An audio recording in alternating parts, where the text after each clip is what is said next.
네, 계속해서 검찰과 관련된 이슈들을 양지열 변호사와 함께 얘기를 나눠보겠습니다. 네, 어서 오십시오. 안녕하세요. 예.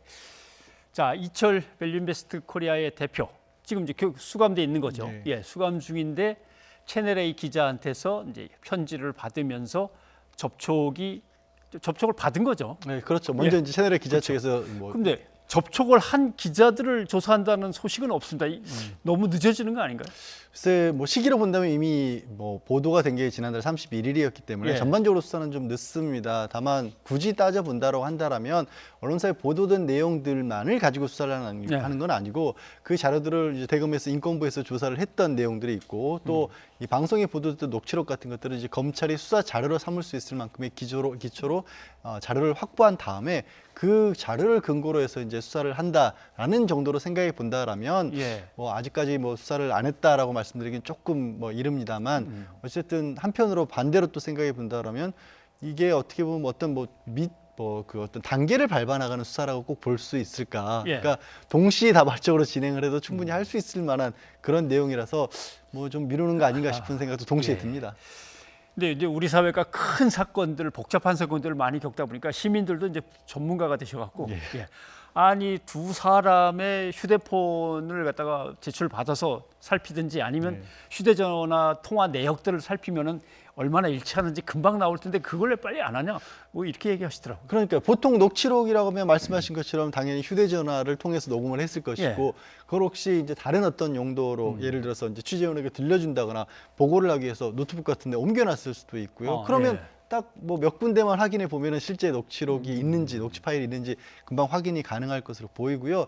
또 그런 것들에 대한 조사가 조금 어렵다고 할지라도 저는 그렇습니다. 이제 해당 검사장 같은 경우에는 본인은 전혀 관계된 바가 없다라고 말씀을 하고 계시지만 그걸 이제 어떻게 보면 심각한 명예훼손이 될 수 있잖아요. 만약 사실이 아니라면. 그렇죠. 그럼 그런 부분을 해명하기 위해서라도 이 해당 기자와의 통화 사실이 없다는 것은 본인의 통화 기록을 내는 건 정말 간단한 일이거든요. 그런 과정들이 그러니까 강제 수사가 아니라도 충분히 짐작해 볼 수 있는 과정들이 참 쉽게 안 이루어집니다. 예. 근데 이제 채널 A에 대한 본사에 대한 수색이 이제 2박 3일간 압수수색이 이제 진행이 되다가 뭐 일부는 확보했습니다 그러면서 이제 물러났어요 검찰이. 근데 일부는 확보했습니다가 들어가서 뒤져갖고 왔습니다가 아니고 뭐뭐는 좀 빼주십시오라고 해서 이미 제출을 받은 겁니까? 네. 근데 이 부분이 그러면 아까 잠깐 화면에 나온 것처럼 이제 노트북 가방처럼 보이는 가방 같은 것들을 가지고 나오는데 거기 뭐가 있는지는 아직 정확하게 그렇죠. 알려지지 않았고요. 사실 그렇습니다. 물론 이제 언론의 자유라는 것들을 강조를 하면서 채널의 기자들을 막았고 뭐 기자협회에서도 이 부분에 대해서 유감 표명을 하긴 했지만 알려진 보도의 내용은 어찌 보면 저런 것까지 취재 언론의 자유의 대상이 될 수 있을까에 대해서 물음표를 던질 수밖에 없는 내용이었거든요. 거기에 대해서 막았었던 것들 그리고 그걸 가지고 압수를 끝내 제대로 하지 못했던 부분들이 공감하지 못하는 국민들도 분명히 있을 것으로 보입니다. 네, 알겠습니다. 사실 이제 저 문제는 채널 A도 상당히 곤혹스러운 문제지만 검찰도 엄청나게 곤혹스러운 문제이기 때문에 검찰이 어떻게 보면 당사자이기도 한데 그런 와중에 이제 이천 물류창고 화재가 터지니까 검찰이 얼마나 일을 열심히 하고 있는지가 갑자기 엄청난 숫자의 기사들이 언론사에서 일제히 다 실었습니다. 이걸 보고 사람들이 이건 또 뭐지라고 했거든요.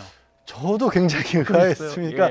대형 사고가 터졌을 때 뭐 YTN도 보도가 많은 보도들이 이루어지지 않습니까? 근데 과거에 어떤 보도를 떠올려 봐도 이 검찰이 이 시간대에 나섰다라는 기억이 저는 나질 않고요.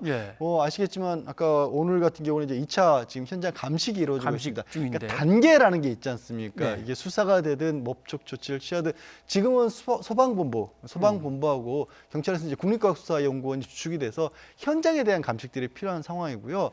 굳이 뭔가가 이루어진다고 한다면 이제 검찰에 도움이 필요한 부분이 있습니다. 예를 들어 압수수색을 한다거나 관계자들의 뭐 출국 금지 조치를 취할 때 이럴 때는 검찰을 통해서 법적으로 해야 되기 때문에 그런 경우에는 뭐 부족함이 없도록 신속하게 지원해 줘라라는 정도의 얘기에서 그쳐야 하는데 검찰총장이 어떤 것을 이 단계에서 실시간으로 보고를 해야 할까? 제가 기사들을 좀 몇 개를 찾아봤는데도요. 그게 잘 이해는 안 갔습니다. 저는 더 이해가 안 가는 것은 검찰이 워낙 인명피해가 컸기 때문에 실시간으로 상황을 보고받고 마지막으로 결국 검찰 수사가 마무리 지어야 될 거 아닙니까? 어떤 것들을 뭐 사업주가 위반했는지 현장이 어떤 것들에 위법한 일이 있었는지는 그걸 갖다 언론이 그렇게 일제히 받아 쓰는 게 더 참 황당한 상황이 예, 제가 좀 전에 말씀드린 게 그 이유를 왜 다른 보도에서는 다른 재난 사고에서는 없었는데. 검찰의 실시간 지휘라고 하는 부분들이 이렇게 많이 기사가 나왔으며 그리고 막상 기사의 내용을 봤었을 때는 검찰이 필요한 단계인가가 설명이 안 되는 겁니다. 사실 이제 보도의 내용을 보면은 실시간으로 이제 지휘를 하고 그다음에 대표적으로 눈에 띈 것 중에 하나가 변사체 검사 이런 거, 검시 이런 거였는데 예. 형사소송법상 검사에게 변사체 검시 권한이 주어진 이유는 사실 그것도 저는 어찌 보면 이제 현장 전문가에게 주어진다라고 생각하지만 어쨌든 이유는 혹시 이게 범죄 피해자는 아닌가를 판단하기 위한 그렇죠. 거거든요. 예. 근데 이 사건의 성격은 명확하지 않습니까? 그렇죠. 그런 사고니까요. 것이 예. 판단이 필요한 상황이 아니고 검사가 15명이 투입이 됐다라고 하는데 검사는 독립제 관청입니다. 그러니까 검사 한 사람 한 사람이 네. 외부적으로는 법적인 결정을 내릴 수 있는 권한을 가진 그러니까 굳이 비교를 하자면 머리에 해당하는 사람들인데 머리가 15명이나 이렇게 갑작스럽게 내려가면 현장에서 어떤 걸 할 수 있을까 하는 예. 생각이 좀 드는 거죠. 정치권에서는 뭐 바로 이거 뭐 언론 플레이 하는 거 아니냐, 정치적인 뭐 어떤 그 전략 아니냐, 뭐 이렇게 이제 바로 비난이 나오더라고요. 그러니까 워낙 이제 이례적인 상황만은 좀 뭐 어쩔 수 없고 확실해 보이기 때문에 예. 특히 이제 검찰에 대해서 그동안 비판적인 시각을 가져왔던 분들, 뭐 최강욱 이번에 당선인이라든가 황석 전 검찰 법무국장이라든가 이런 분들이 좀 강한 목소리를 내고 계시죠. 예. 뭐 너무나도 참담한 사고기 때문에 뭐 그런 것을 그렇게 또 끌어들이려고 했다고 믿고 싶지는 않습니다만은 아무튼 논란이 이렇게 빚어지고 있습니다. 자, 그 다음에는 중앙대 정경심 교수 재판 얘기를 조금 넘어가 봐야 될 것 같습니다. 11차 공판입니다. 벌써 11차 공판인데 그러니까 딸의 체험 활동의 확인서 발급이 제대로 된 거냐, 나름대로 어느 정도 근거를 갖고 있는 거냐 이렇게 했는데 갑자기 논문의 제일 저자가 맞냐, 이 저자냐, 뭐 이 문제가 더 확 그냥 언론에 보도가 돼 버렸습니다. 그러니까 체험 확인서를 허위로 받아서 그걸 가지고 이제 학교의 의학 전문 대학원에 입시에 사용을 했기 때문에 이게 업무 방해가 된다라는 그런 취지였는데 이게 나오는 얘기가 정말로 논문에 기재가 될 만한 정도의 기여가 있었느냐 약간은 결이 다른 겁니다. 예. 그러니까 체험 확인서라고 하는 거는 글자 그대로 고등학생이라고 할지라도 어디 가서 체험했을 때 우리가 얼마만큼 체험을 해야 확인서를 써줄 수 있느냐에 관한 기준은 없습니다. 그러니까 그 기준을 따지기 위해서일 수는 있습니다만 사실 그런데 별개거든요. 예. 논문에 기재를 시켜준 건. 그리고 논문 같은 경우에는 이 사실을 제출하지도 않았습니다. 그러니까 이 조국 전 장관의 딸 같은 경우도 이런 부분들을 제출해야 될까라는 걸 질의를 했었고 교수도 그렇게까지 하는 거는 부적절하다고 말렸었던 예. 부분이 있거든요. 지난번 사실 이번에 이제 단국대 논문이고 공주대에서 체험활동 확인서를 가지고는 언론에서 많이 부각된 부분들은 와서 했던 일들이 허드렛 일이었다라는 식의 그런 보도가 나왔는데 또 법정에서 나왔던 얘기는 교수가 그렇게 얘기를 했죠. 이거는 허드렛 교수 입장에서 예. 고등학생이 와서 체험 활동을 하면 교수 입장에서 봤을 때는 허드렛 일이지만 그렇다고 해서 체험을 안 한 건 아니지 않았느냐라는 얘기였기 때문에 저는 약간은 이제 그 뭔가 좀 법적인 문제를 넘어서서 도덕적인 비난 가능성을 좀 띄우는 게 아닌가라는 거 한 가지하고 두 번째는 말씀드렸다시피 체험을 한 건 사실이기 때문에 체험 확인서가 잘못됐다는 얘기를 하려면 결국엔 그 배경에 있는 것들이 뭔가 좀 문제가 있다는 점을 좀 강조했던 게 아닌가 싶습니다. 네, 알겠습니다.